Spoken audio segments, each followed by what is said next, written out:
Recentemente, um colega do SUS me procurou e me disse que havia assistido pela primeira vez o filme Nosso Lar, através da internet. E ele começou me perguntando se eu acreditava que as coisas seriam como descritas no filme. Automóveis, escolas, hospitais, parques. E quando eu disse que sim, que eu acreditava, ele voltou e disse assim, mas agora é que eu não estou entendendo mais nada mesmo. Se lá é tal qual aqui, por que é que nós não ficamos por lá mesmo? Por que é que nós precisamos assumir um corpo que adoece, que envelhece, que morre? Essa é uma questão, minha gente, muito pertinente. E nós espíritas talvez não a tenhamos examinado com a devida profundidade. Ora, nós somos seres espirituais. Existe um mundo espiritual que preexiste a este, que sobrevive a este, que não depende deste, que continuaria existindo mesmo que a Terra explodisse. Por que então nós não seguimos a nossa evolução, vivendo apenas na dimensão espiritual, nas colônias espirituais, na medida que lá tem tudo o que tem aqui? Qual o sentido da encarnação dos espíritos?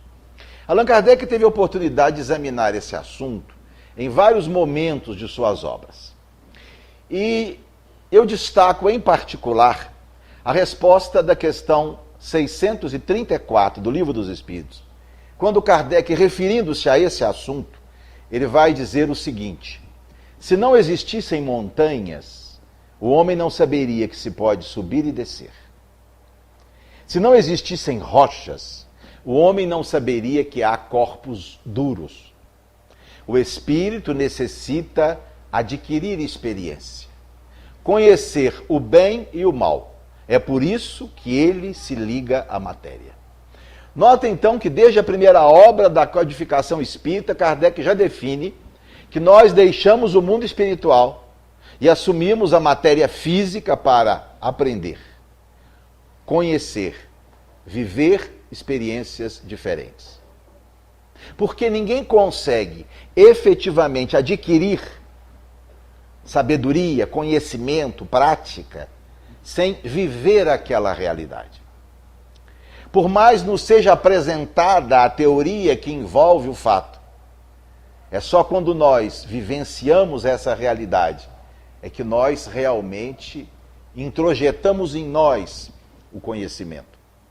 Uma repórter da revista Playboy, muito irônica, entrevistou a doutora Elizabeth Kübler-Ross, a maior autoridade do mundo à época em assuntos sobre doentes terminais, e que havia se declarado espírita.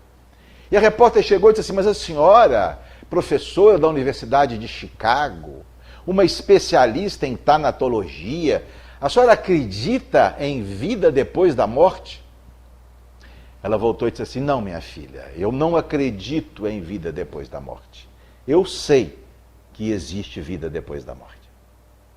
Porque ela havia documentado mais de 1000 casos de experiência de quase morte, de indivíduos enquanto o cérebro estava em anóxia, ao voltar, relataram uma experiência real.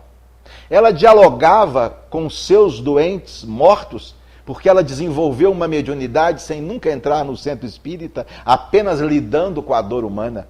Quando seus doentes morriam, lhe apareciam pela sua visão mediúnica e lhe diziam, doutora Elizabeth, eu continuo vivo. Não era uma questão de crença, ela não precisava acreditar, porque ela tinha vivido a realidade. Porque é fé, minha gente, nós precisamos quando a experiência foi vivida por outro. A gente acredita ou não, isso é fé. Mas quando nós vivemos a experiência, sai da dimensão da fé e se transforma na dimensão da concretude, da realidade, do fato. Por isso a necessidade de vivermos as experiências para aprender, para conhecer. Vejamos um exemplo. Queremos aprender a fazer o bolo de chocolate, tal qual é feito no programa da Ana Maria Braga. E o que é que nós vamos fazer? Nós sentamos de frente da TV, um papel, um lápis, vamos anotar primeiro os ingredientes do bolo, depois vamos registrar as fases em que o bolo é feito, Vamos ver lá a cozinheira fazendo o bolo. Vamos ver ele sair do forno quentinho. Vamos ver a Ana Maria comer um pedaço do bolo. Nós podemos reproduzir para todas as pessoas o que nós vimos, o material, as fases, etc.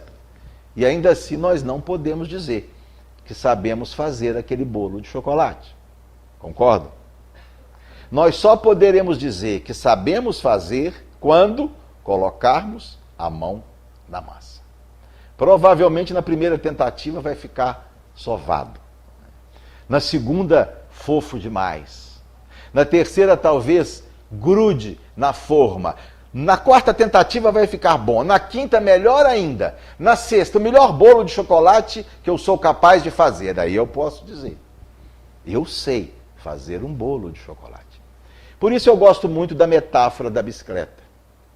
Evoluir é mais ou menos como aprender a andar de bicicleta. Porque se alguém quer aprender a andar de bicicleta, o que faz? Compra online um cursinho, aprenda a andar de bicicleta em 5 lições?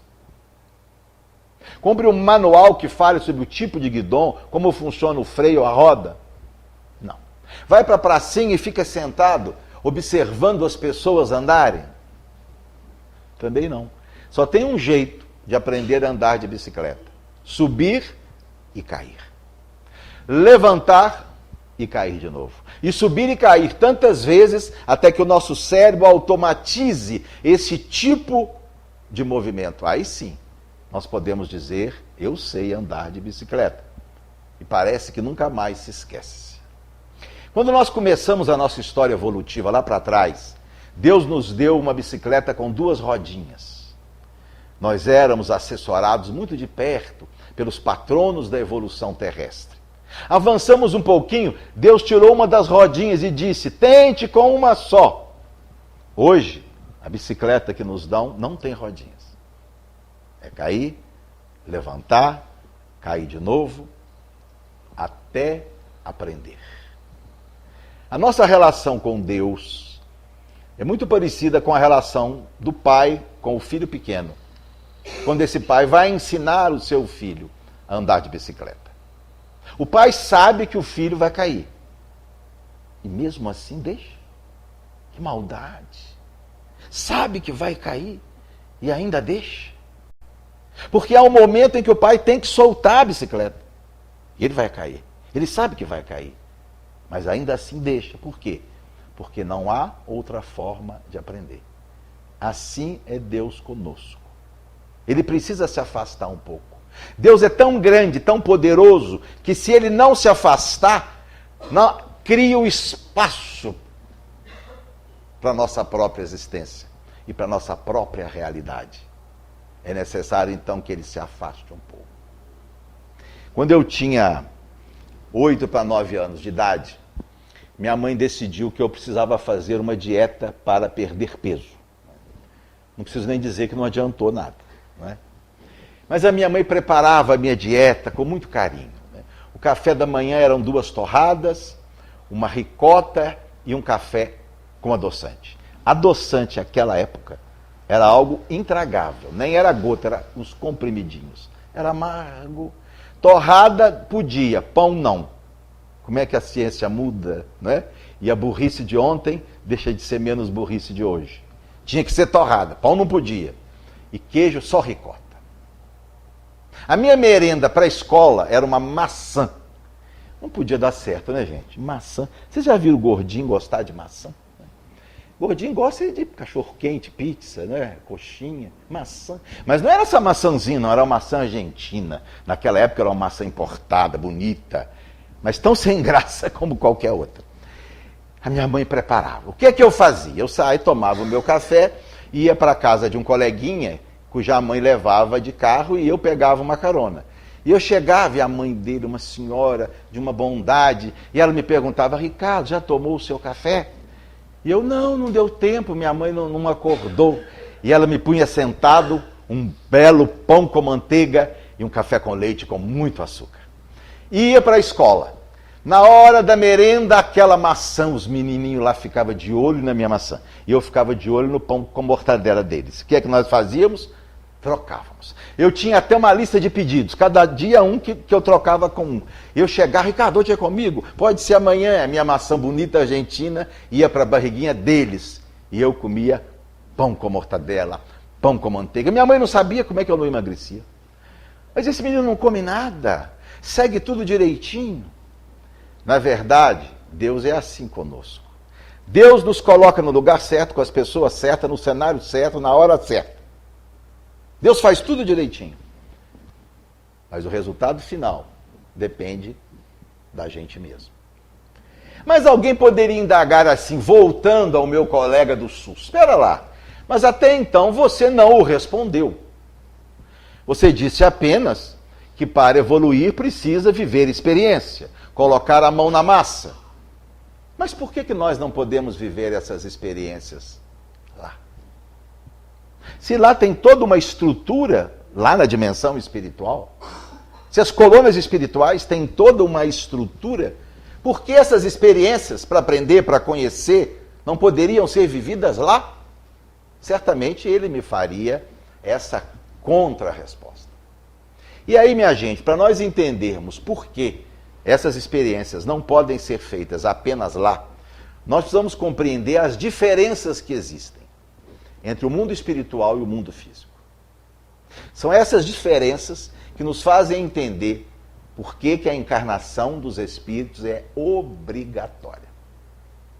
Não se dá evolução sem ela. Primeira diferença. A vida na Terra, a vida na corporeidade, ela se caracteriza por fases, por ciclos vitais, cada um deles com característica particular. Nascer, crescer, deparar-se com a adolescência, gestar um filho, vivenciar certas enfermidades próprias da corporeidade, envelhecer. Isso não existe no mundo dos espíritos. Não existe essa sequência de fases. Cada uma dessas fases vai sinalizar ao espírito determinados elementos de aprendizado. Cada fase dessa, por suas características, vai dar ao espírito condição de viver uma experiência com características próprias, que vai permitir a ele cultivar, alimentar sentimentos próprios. Só as mulheres que tiveram um filho, que o gestaram, que o amamentaram, sabem que sentimentos são esses. Mas ninguém sabe. Só pessoas que vivenciaram certas enfermidades incapacitantes, como, por exemplo, a surdez, a deficiência visual grave, as paralisias, sabe o que significa isso. Mais ninguém. Só as pessoas que envelheceram com dignidade têm a real percepção do processo. Vivem aquela realidade onde lhes é possível cultivar sentimentos e emoções próprias. Quantas pessoas mais velhas dizem assim: se aos meus 30 anos tivesse a experiência que tenho hoje, faria escolhas melhores, cometeria menos erros. Então, cada fase dessas vai dar ao espírito recursos para viver uma experiência que não existe na dimensão espiritual. Vou narrar duas experiências pessoais para ilustrar. Quando eu era solteiro, sem os meus filhos, eu percebia que nos grupos de estudo nossos, quando o assunto era criança enferma, orfandade, morte na infância, eu percebi que os confrades mais velhos se emocionavam com o assunto. Alguns até choravam. Eu não conseguia me emocionar com esse assunto. Eu confesso a vocês que eu comecei até a desenvolver um certo complexo de inferioridade. Eu pensava que eu devo ser muito atrasado mesmo. Eu vejo as pessoas se emocionam com esse assunto e eu não consigo. Pois bem, me casei, veio o meu primeiro filho, depois o segundo, e eu passei a viver uma experiência que eu não conhecia. Só quem tem os próprios filhos sabe o que representa isso. E é muito igualzinho, é muito parecido. É quase a mesma coisa para todo mundo. Começa com as dores de barriga. E eles pequenininhos, a gente põe no colo, eles choram e a gente tem vontade de chorar. Depois vem a estomatite herpética primária, que a boca enche de ferida, febrão, e ele chora de dor, chora de fome, mas não consegue comer. Depois entra a fase das otites, que sempre começa de madrugada e naquela noite ninguém dorme. Depois a fase das amigdalites, febre, 3 dias de febre. Depois a fase dos tombos, dos machucados, tem que ir no hospital dar ponto, colocar gesso. E eu vivi tudo isso com meu primeiro filho. Depois, igualzinho com o segundo filho. E eu percebi que alguma coisa diferente aconteceu dentro de mim. Hoje, se vocês precisarem de alguém que é manteiga derretida para coisa de criança, pode me chamar. Uma outra experiência pessoal. De uns 3, 4 anos para cá, eu fui acometido de um problema na coluna, que é um estreitamento no canal vertebral. Isso não me permite ficar em pé mais do que 5 minutos ou andar trechos maiores.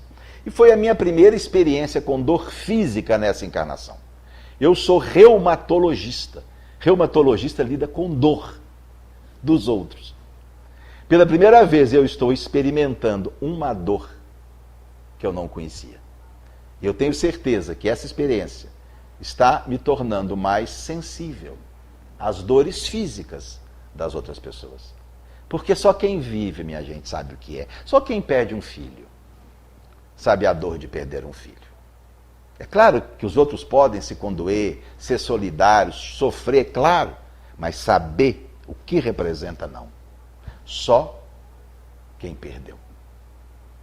Quando meu pai completou 80 anos de idade, o médico lhe comunicou a falência total dos rins, em decorrência de uma hipertensão muito grave.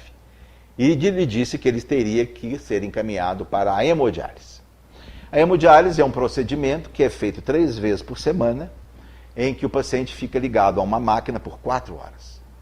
Para agravar a situação do meu pai, a idade, 80 anos, uma série de enfermidades e o fato de morar numa cidade onde não há serviço de diálise, a cidade de Guarani. Então ele teria que vir a Juiz de Fora, 1h30 de carro, ficar 4 horas ligado na máquina, voltar 1h30 para casa, 3 vezes por semana, até morrer.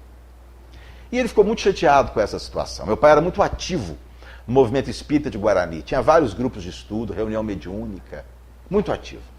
E ele ficou muito chateado. Inclusive, um dos motivos seria o afastamento dele de grande parte das atividades, na medida que durante 3 dias na semana ele ficaria completamente inutilizado.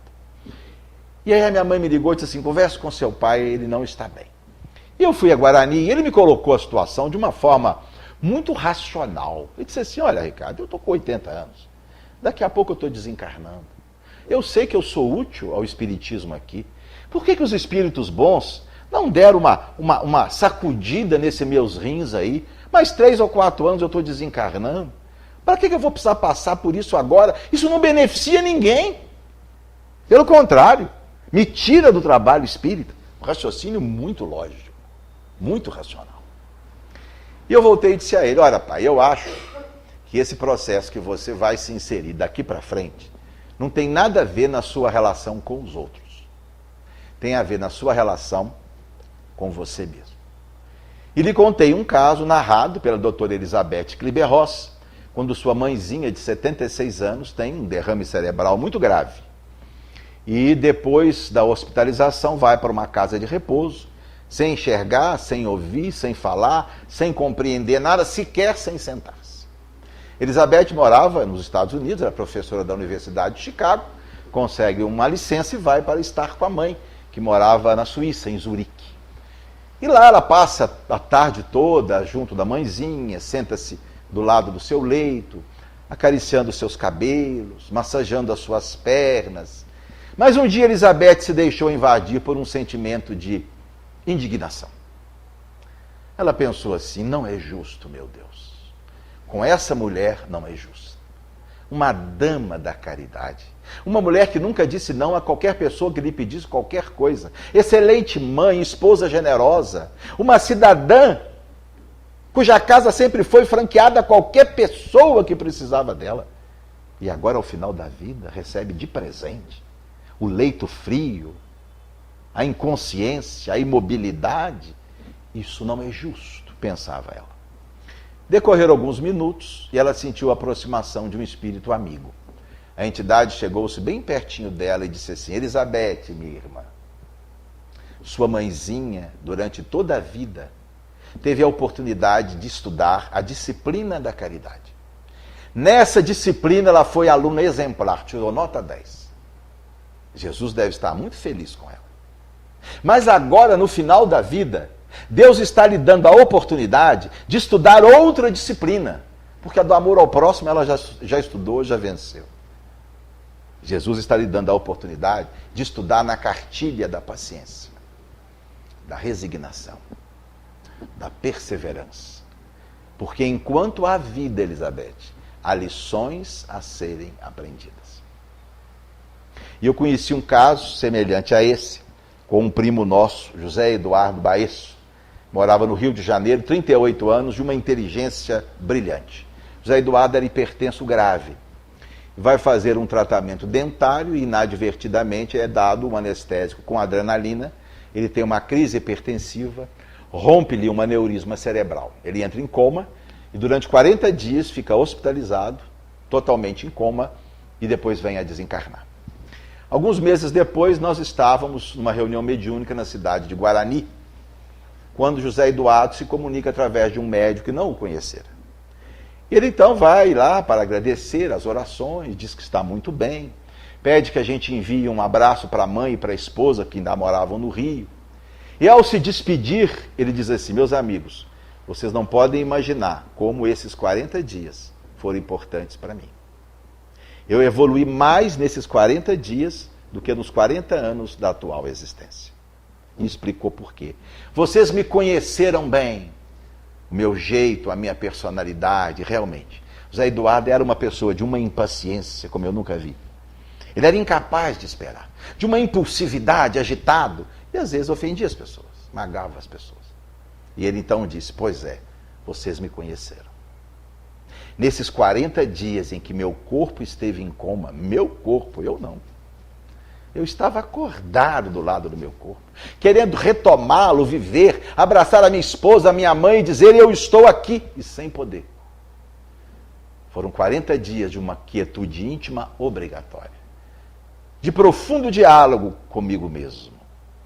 E hoje eu sei como esse período foi importante no meu amadurecimento espiritual. Uma segunda diferença entre o mundo espiritual e o mundo físico. A primeira são os ciclos, as fases que só existem aqui.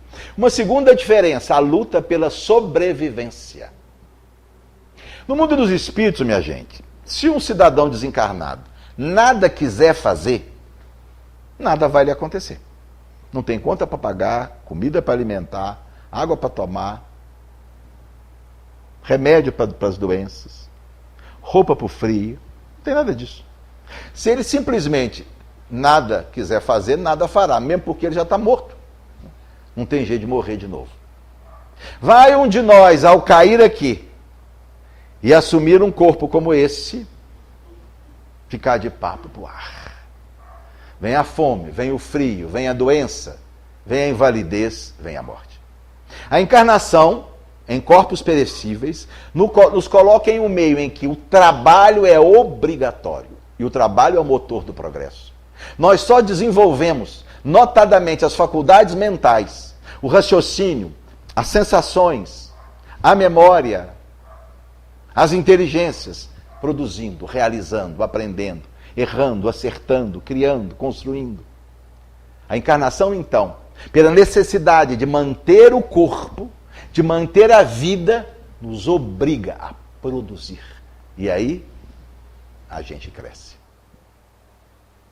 Talvez vocês não saibam, mas os nossos animaizinhos domésticos, os nossos cãezinhos e os nossos gatos, são mais burros do que os animais selvagens de evolução equivalente a eles.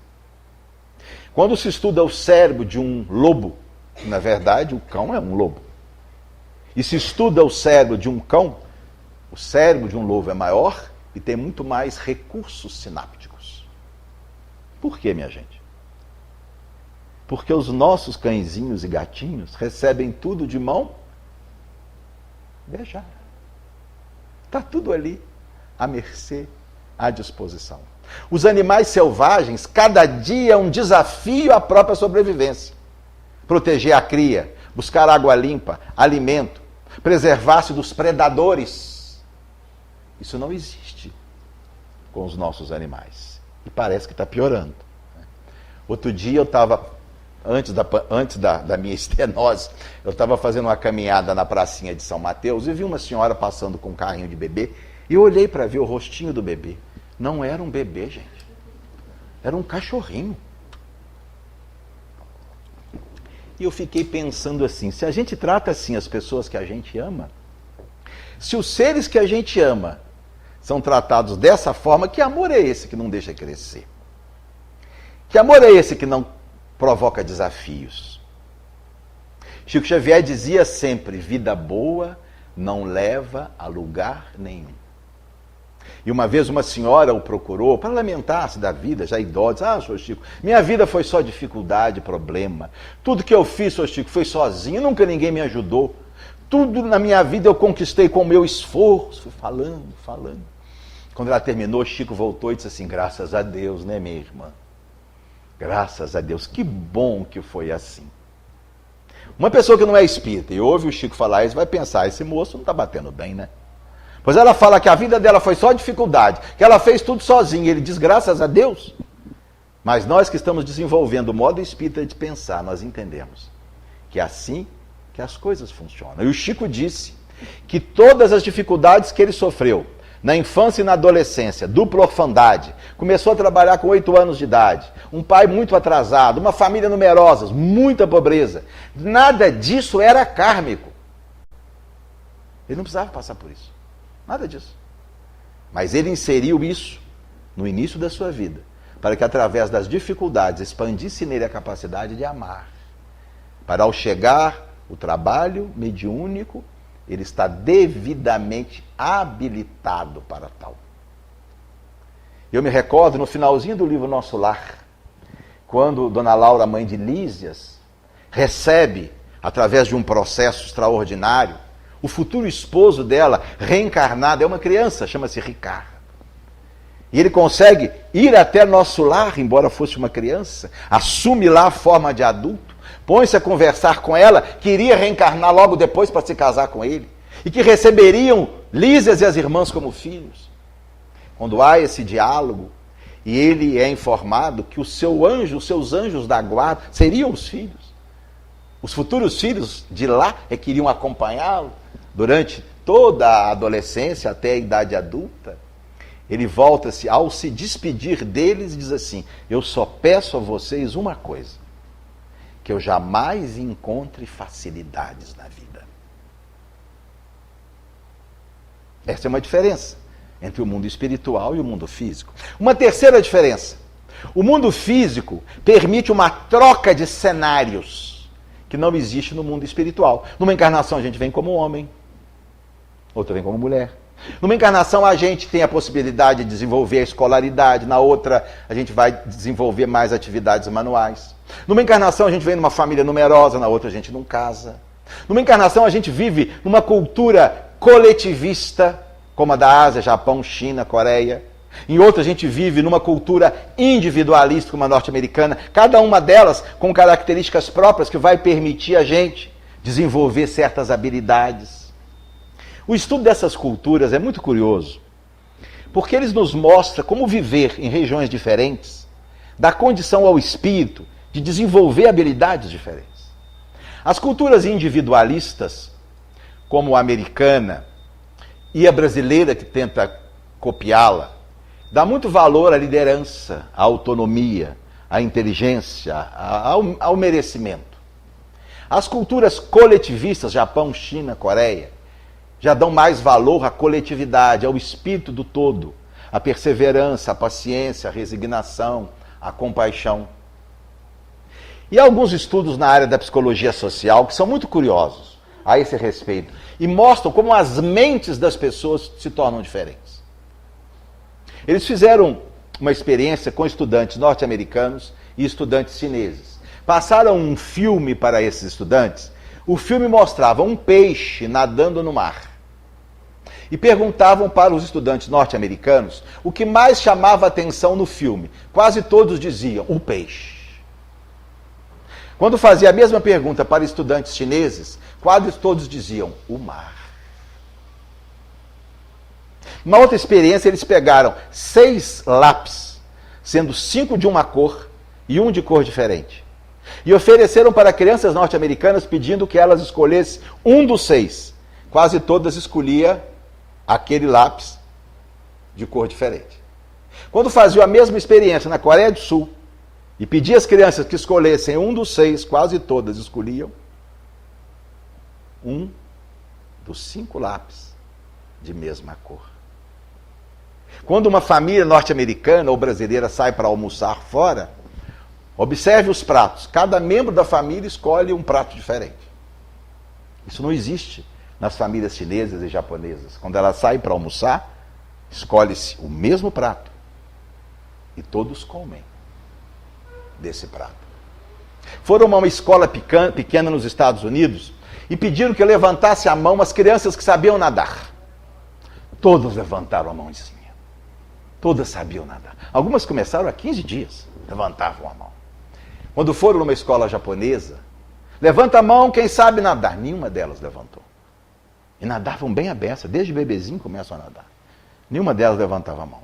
Aí quando pegava uma delas num canto e dizia, mas você nada tão bem, por que você não levantou a mão? Ele disse, ainda não, estou aprendendo, falta muito. É claro, minha gente, um espírito reencarnado numa cultura individualista, ele vai pelo processo de convivência ser chamado a desenvolver alguns valores, que também são importantes no desenvolvimento do espírito. Numa cultura coletivista, ele vai desenvolver outros valores. Então essa é uma terceira diferença entre o mundo espiritual e o mundo físico. Uma quarta diferença, o período de infância. Quando nós morremos, a gente não chega lá e vira criança para crescer, não. Quando a gente vem para cá, sim. Por que isso? Porque o período de infância é uma fase em que o espírito tem arrefecido as suas más inclinações. Exatamente para que possa, através da educação dos pais, dos professores e da religião, trabalhar melhor no sentido de superação dessas inclinações más. Como converter ao bem espíritos cristalizados no orgulho e no egoísmo, como os grandes criminosos da história, se não fazendo com que passem por períodos sucessivos de infância, vivendo sob a presença de pais corretos, moralizadores, de escolas que instruem e edificam, do contato religioso. Somente assim será possível, com os milênios, fazer com que esses espíritos paulatinamente se afastem do mal e passem a se identificar com o belo, com o bom, com o útil, com o nobre, o período de infância. Lamentavelmente, muitos de nós temos perdido a oportunidade da infância. Em vez de dar para os nossos filhos os elementos para o seu melhoramento, reforçamos inclinações atávicas ligadas ao interesse pessoal. E muitas vezes pessoas perguntam o que é, na verdade, educar. O melhor conceito de educação que eu conheço está no livro Vida Feliz, quando Joana de Anjos diz assim: educar é viver com dignidade. Educar é viver com dignidade. Educar não é blá, blá, blá, vem cá, vou te dizer como tem que fazer. É viver com dignidade. Pois a criança vai aprender a fazer por imitação, vendo a conduta do adulto. E é aí que, via de regra, a gente cai no buraco. Nunca me esqueço, uma vez, meus filhos eram pequenos, e nós fomos assistir uma partida de futebol no estádio municipal. E era uma decisão, e o local onde nós sempre íamos, o portão que dá acesso à região mais próxima da universidade, estava fechado, e nós teríamos que dar a volta lá embaixo e entrar pelo portão principal. E 2 guardas estavam, então, impedindo o acesso e orientando que a gente desse a volta. Eu estava no meu carro e à minha frente, num carro à frente, um médico da cidade, um pediatra, muito conhecido na cidade, com seus 2 filhos pequenos da idade dos meus. E eu percebi então que o guarda parou, ele abriu a janela do carro, o guarda disse que teria que dar a volta, e ele voltou-se para o guarda e disse: não, seu guarda, eu não vou ao jogo não. Eu vou num churrasco na casa de um amigo que mora do lado do estádio. Só pode deixar eu entrar. E o guarda então deixou. Ele foi, parou o carro em frente de uma casa e foi com os filhos assistir o jogo. E eu fiquei pensando, que belo, mau exemplo de cidadania esse cidadão está dando aos seus filhos pequenos. Se hoje um desses garotos, que deve ter 23, 24 anos, pega o carro da família alcoolizado, sai e mata uma pessoa, que moral ele vai ter para culpabilizar esse adolescente? Pois ele sinalizou lá atrás. Seja esperto, regue para os outros, se beneficie, não se importe com isso. Educar é viver com dignidade. Ainda uma outra diferença entre o mundo espiritual e o mundo físico: o esquecimento do passado. Quando a gente morre, a gente chega lá lembrando de tudo o que aconteceu aqui. Nós vamos carregando uma bagagem de mágoas, vergonhas, ódios, culpas, medo. Quando a gente vem para cá, passa-se uma esponja. Como se Deus dissesse assim: esqueça o que aconteceu. Refaça a sua vida. Tente acertar. Reconstrua as relações adoecidas no passado. O esquecimento do passado permite com que a gente vá paulatinamente acertando as coisas com determinadas pessoas cujas relações não foram muito boas no passado. E mais, vai nos abrir campo para vivermos experiências diferentes, particularmente nas áreas profissionais. Porque, minha gente, pela lei do menor esforço, se nós lembrássemos da última encarnação, nós tenderíamos a reproduzi-la. Imagina um cidadão que foi um bom mecânico de automóvel. Ganhou a vida como mecânico, com muito prestígio. Chega aqui, ele lembra aquilo tudo. Ele vai se meter a fazer outra coisa? Um dentista vai ter que fazer faculdade de novo, se ele mudar de área? Vai nada. Pela lei do menor esforço, eu vou ser reumatologista.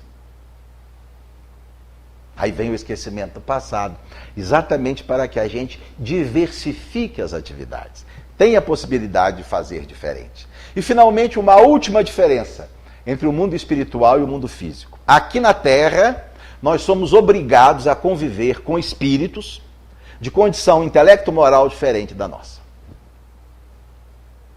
Isso não existe no mundo espiritual. No mundo espiritual, a lei de sintonia é absoluta. Pela lei das vibrações, das esferas e das colônias, os espíritos se atraem conforme os seus pendores e vivem juntos. Os avarentos vão viver com os avarentos, os sensuais com os sensuais, os estudiosos com os estudiosos. É assim que funciona. Aqui, no mundo físico, tudo misturado. É um balaio de gato. O responsável é obrigado a conviver com o irresponsável. O estudioso é obrigado a estar junto do negligente. O bandido do lado do honesto. Porque é nessa convivência com o diferente que nós encontramos o caldo de cultura para o desenvolvimento das nossas habilidades. Aqueles que estão numa situação superior, em determinado aspecto, ao conviverem com aqueles que estão numa situação inferior nesse aspecto, vão ter que desenvolver a paciência, a resignação, a perseverança, a calma. Os que estão numa situação inferior, ao conviver com os que estão numa situação superior, vão ver o bom exemplo ali, vão ver como ele se conduz, vão ter o modelo. Daí a reencarnação nos coloca em convivência com almas muito diferentes que as nossas. Porque o crescimento se dá na convivência com o diferente.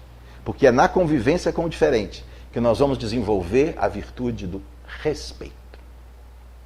A palavra respeito vem do latim respectus. É a conjunção de dois termos. O termo re, que quer dizer de novo. E o termo spectus, que quer dizer ver. Respeitar é ver de novo. Ver com outros olhos. Ver de uma forma diferente. Ver as pessoas como seres que são distintos de nós. Tiveram uma história diferente. E têm o direito de ser o que são, de viver as suas escolhas e decidir a sua vida.